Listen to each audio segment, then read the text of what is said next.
ሰላም ጤና ይስጥልን የተወደዳችሁ የጎህ ቴሌቪዥን አድማጭ ተመልካቾቻችን እንደምን ቆያችሁን ከሀገር ውስጥና ከባህር ማዶ የመራረጥናቸውን ዜናዎች ይዘንላችሁ ቀርበናል ለቻናላችን አዲስ ከሆናችሁ ቻናላችንን ላይክ ሼር ሰብስክራይብ በማድረግ አብራችሁን ቆዩ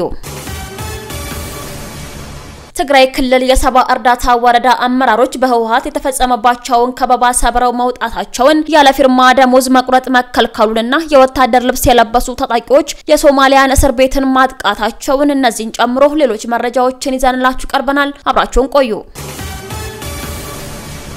ትግራይ ክልል የሰባ እርዳታ ወረዳ አመራሮች በህወሓት የተፈጸመባቸውን ከበባ ሰብረው መውጣታቸው ተሰምቷል የወረዳ አመራሮቹ ከህወሓት ተሰጠ በተባለው ትዕዛዝ በአርሚ 22 ጥብቅ ቁጥጥር ስር ከነበሩበት ሁኔታ አምልጠው ወደ ነፃ መሬት በመሄድ ቲፒኤፍ የተባለውን ኃይል መቀላቀላቸው ተነግሯል በቁጥር በርከት ያሉ የአካባቢ ታጣቂዎችን ይዘው መቀላቀላቸውም ተነግሯል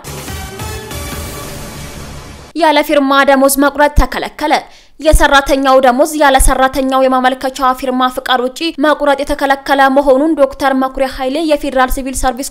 ኮሚሽነር አሳሰቡ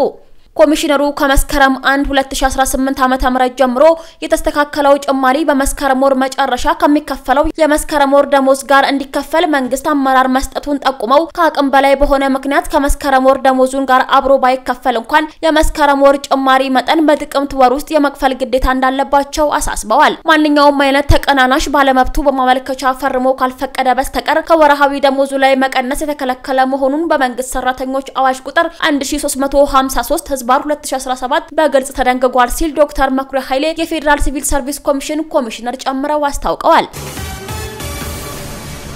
የሆራ ፊንፊኔ ኢሬቻ በዓል ባህላዊ እሴቱን ጠብቆ በስኬት መጠናቀቁን ፌደራል ፖሊስ ገለጸ የሆራ ፊንፊኔ ኢሬቻ በዓል ባህላዊ እሴቱን ጠብቆ በስኬት መጠናቀቁን የኢትዮጵያ ፌደራል ፖሊስ አስታውቋል የኢትዮጵያ ፌደራል ፖሊስ ከሌሎች የጸጥታና ደህንነት ተቋማት ጋር በመቀናጀት በቴክኖሎጂ የታገዘ 24/7 የተጠናከረ ጥበቃ ማድረጉን በመግለጽ የሆራ ፊንፊኔ በዓል ባህላዊ እሴቱን ጠብቆ በስኬት እንዲጠናቀቅ ኃላፊነቱን መወጣቱን አስታውቋል ለጸጥታ መዋቅሩ አስፈላጊውን ትብብር ላደረጉ የበዓሉ ታዳሚዎችም ፌደራል ፖሊስ ምስጋና አቅርቧል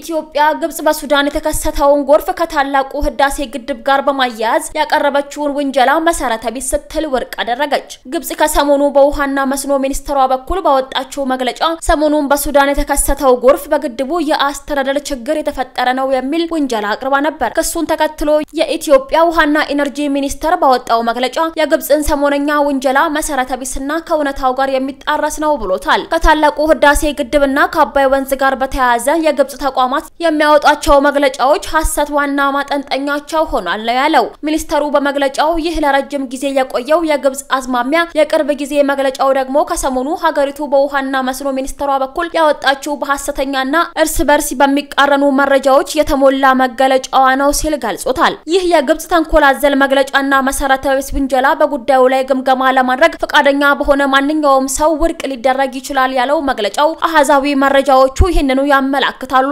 ጠቁሟል በዚህም የህዳሴ ግድቡ ከመገንባቱ በፊት የነበረውን የአባይን ወንዝ የውሃ ፍሰት ታሪካዊ መረጃ አሁን ካለው የውሃ ፍሰት ጋር በማነጻጸር እውነታው የት እንዳለ በግልጽ ያሳያል ያለው የውሃና ኢነርጂ ሚኒስቴር መግለጫ ለአብነትም በሱዳን ለ93 ተከታታይ ዓመታት የተመዘገበው የውሃ ፍሰት መረጃ እንደሚያመለክተው ግድቡ ከመገንባቱ በፊት በነበሩት ዓመታት በነሐሴ ወር ከ800 ሚሊዮን ሜትር ኪዩብ በላይ እንዲሁም በመስከረም ወር ደግሞ ከ750 ሚሊዮን ሜትር ኪዩብ በላይ የሚደርስ ከፍተኛ የጎርፍ መጠን የሚመዘገብበት ጊዜ አለ ተብሏል በአንጻሩ ከህዳሴ ግድብ ፕሮጀክቱ መጠናቀቅ በኋላ በነሐሴና መስከረም ወር የተለቀቀው አማካይ የቀን ውሃ መጠን በቅደም ተከተል 154.7 ሚሊዮን ሜትር ኪዩብ እና 472 ሚሊዮን ሜትር ኪዩብ ነው ሲል ጠቅሶ ቁጥሮቹ በራሳቸው እውነታውን ይናገራሉ ሲል ጠቁሟል በዚህም ግድቡ ተመጣጣኝ የውሃ ፍሰት እንዲኖር በማድረግ በሱዳን በታችኛው ተፋሰስ ሀገራት የሚደርሰውን አማካይ ከፍተኛ የጎርፍ መጠንና የሚያስከትለውን ጉዳት መቀነስ እንዳስቻለ መግለጫው አመላክቷል መግለጫው አያይዞም ግድቡ ባይኖር ኖሮ ላለፉት የክረምት ወራት በኢትዮጵያ ከፍተኛ ቦታዎች የጣለው ከባድ ዝናብ በሱዳንና ግብጽ በሰውና ንብረት ላይ ከፍተኛ ውድመት ሊያስከትል ይችል ነበር ያለው መግለጫው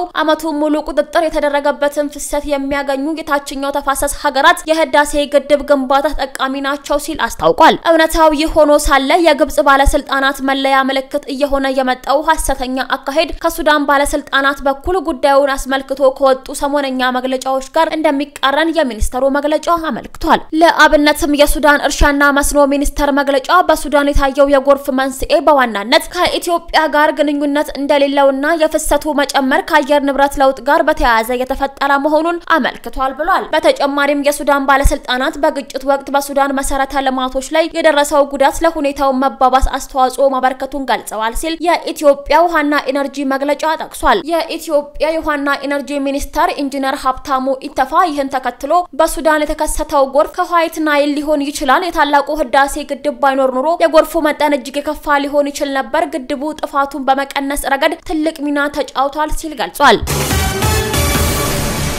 የገንዘብ ሚኒስተር በጭማቂ አምራቾች ላይ የጣለውን የአመታት የኤክሳይዝ ታክስ ክፍያ ውሳኔ አገደ። የገንዘብ ሚኒስተር ፍራፍሬ ነክ መጠጥ አምራቾች ከ6 አመታት በፊት በወጣ ደንብ ምክንያት ያልተከፈለ የኤክሳይዝ ታክስ እንዲከፍሉ የሚያስገድደውን የገቢዎች ባለስልጣን ውሳኔ አግዷል። ይህ ውሳኔ የተሰጠው የኢትዮጵያ ምግብና መድኃኒት ባለስልጣን የታሸገ መጠጥ የፍራፍሬ ጭማቂ ተብሎ እንዲታሰብ ቢያንስ 30 በመቶ የፍራፍሬ ይዘት ሊኖረው ይገባል የሚል ማብራሪያ ከተሰጠ በኋላ የገቢዎች ሚኒስተር ይህንን መስፈርት አያሟሉ ያሏቸውን አምራቾች የ4 አመታት የኋላ ታክስ እንዲከፍሉ አስገድዶ ነበር። የገንዘብ ሚኒስተር ግን ውሳኔው የሀገር ውስጥ አምራቾችን ስራ እንዲዘጉ በማስገደድ ከፍተኛ ጉዳት ማድረሱንና ከውጭ ከሚገቡ ምርቶች ጋር ያላቸውን ተወዳዳሪነት እየጎዳ ከኢንዱስትሪው ሚኒስተር የቀረበለትን ቅሬታ ተከትሎ ገልጿል። ሚኒስተሩ ግልጽ ባልሆነ የህግ አጻጻፍ ምክንያት ከሸማቾች ያልተሰበሰበውን ዕዳ በአምራቾች ላይ መጫን ፍትሃዊ አይደለም በማለት ከውሳኔ መድረሱን አስታውቋል።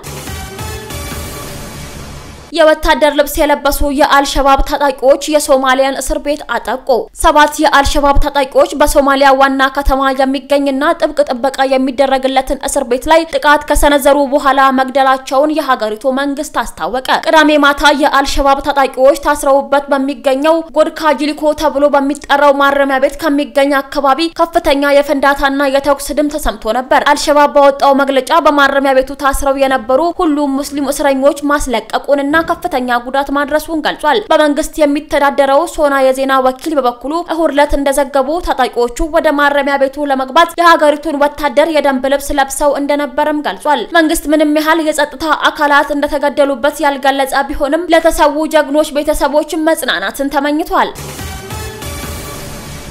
ውድ አድማጭ ተመልካቾቻችን ለሰዓቱ ያዘጋጀንላችሁ መረጃዎቻችን እነዚህን ይመስሉ ነበር። አብራችሁን ስለነበራችሁ ከልብ እናመሰግናለን። በያላችሁበት ሰላም ቆዩን።